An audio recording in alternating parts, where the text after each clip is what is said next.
talk about, sorry, the your meeting in progress thing that gets me every time. Me too. Uh-oh, where'd you go? She left. She'll be right back. Okay, so we are here today. We're going to be doing Wellness Wednesday, where we're going to be talking about three things that you know you need to be doing, but you aren't really sure why you're not doing these things. And so for while Andrea is coming back on, my name is Erin Kay, for those of you who don't know me. And then Andrea is Andrea Anderson. We are both health and life coaches, and we have a heart for helping Christian women become wholly healthy in all areas of their lives. And one way that we do this is through our Wellness Wednesdays. So I'm not sure where she is. Hopefully she'll pop back on here in just a minute. There she is. Okay. Joining in, technology. And I was just talking to her about technology about an hour ago. And then of course we have this little blip. So anyway, so we are here today to talk to you about three different reasons why you may not be doing or you're not doing what you know you need to be doing, and why that might be happening. Okay, Andrea, I just introduced us and who we Okay. are and what's going on. So if you want to jump right into bullet point one, we are ready to go. Yeah. Okay. So yes, thank you for technology and all of that. But why we do these things together. Oh my gosh. Okay. So yes. So the first reason why you may know what you need to do but just aren't doing it is that maybe you don't really care about having the results. It's that and taking those actions that will get you to the results. And this can happen for a couple of reasons. It could be because sometimes we don't really understand how much better things will be, or in our case of our health, like how we'll actually feel when we follow through with those things. Or it could be you're actually more committed to something else. And it's like, this isn't a good or bad. It's like, it just is. So, real quick, for example, when I was in my 20s and my doctor saw my cholesterol numbers, they were like, well, you really need to like eat better. And I was like, whatever. Yeah. It's kind of like, so I knew what I needed to do, but I didn't care in the moment. I'm like, I'm 20, like I'm not having any problems. And then, fast forward more than a decade later, and I was having issues. I was like, oh, I guess I need to eat better.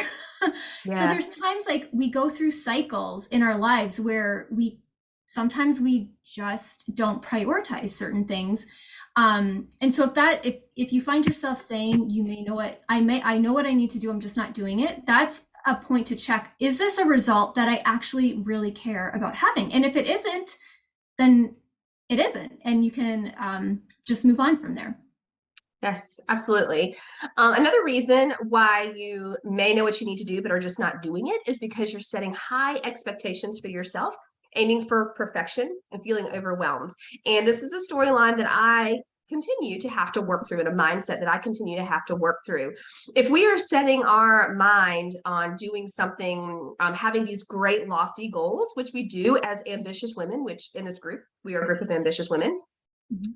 we're setting these lofty goals. Like I'm looking at my office right now. We just moved and there's boxes everywhere. There's papers and just unpacking. If I were to look at that right now and say, I am going to clean up my office and have it be in perfect condition by the time I pick my kids up at 3 o'clock today. That is an extremely high expectation. That's 3 hours away, and I've got other things I have to do. So I've got to temper that down and come to, okay, well, today I'm going to do this one box, and understand, giving myself grace that if I get halfway through the box, then that's better than getting through none of the box at all. But also not giving yourself that space to use it as a crutch and as an excuse.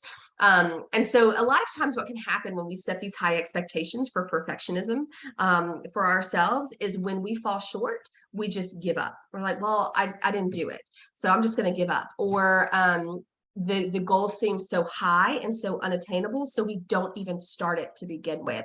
So something that Andrea and I work on with our clients and the women in Holy Healthy Christian Moms, we really focus on simple scripture-based shifts. What is one thing you can do today? What is one thing you can do in this moment?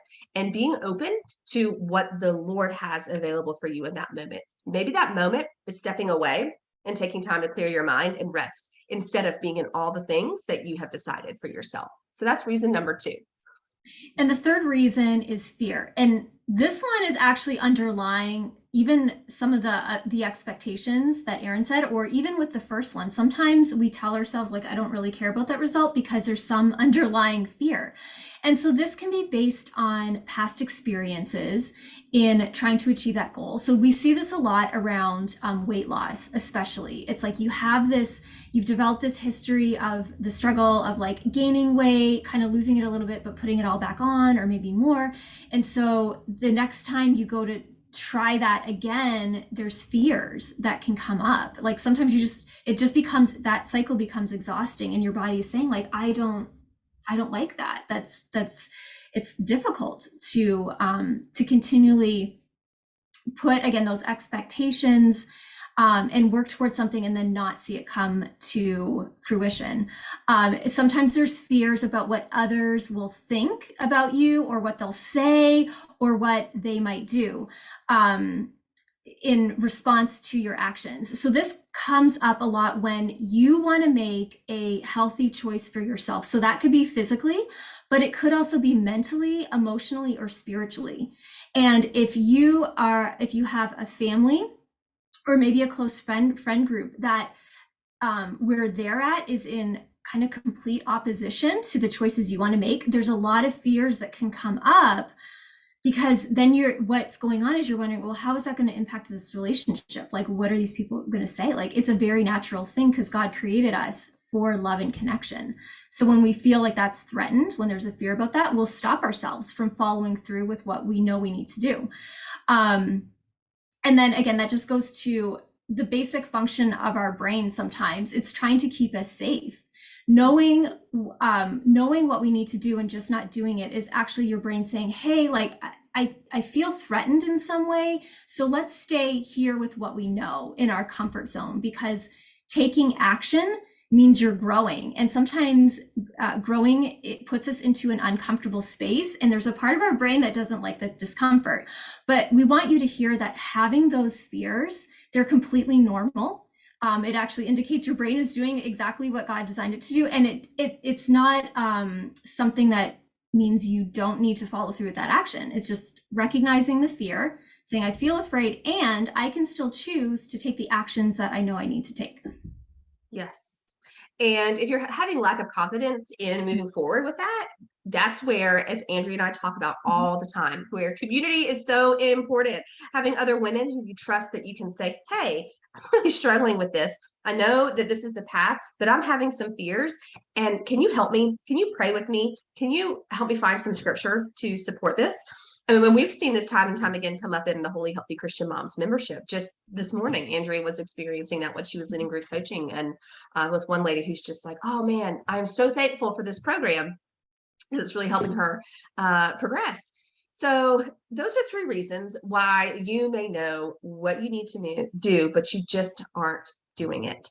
And so in closing, an invitation that I would like to present to you ladies is, if you haven't signed up for the 10 by 10 Freedom From, this is a great time to do that, because the Freedom From, we walk through 10 different areas that might be holding you back from these areas that you know what you need to do, but you're not just doing it. It will help you to zero in and pinpoint on specific areas that are preventing you from moving forward. So we will drop that link for anyone who puts Freedom From. We will send that over to you.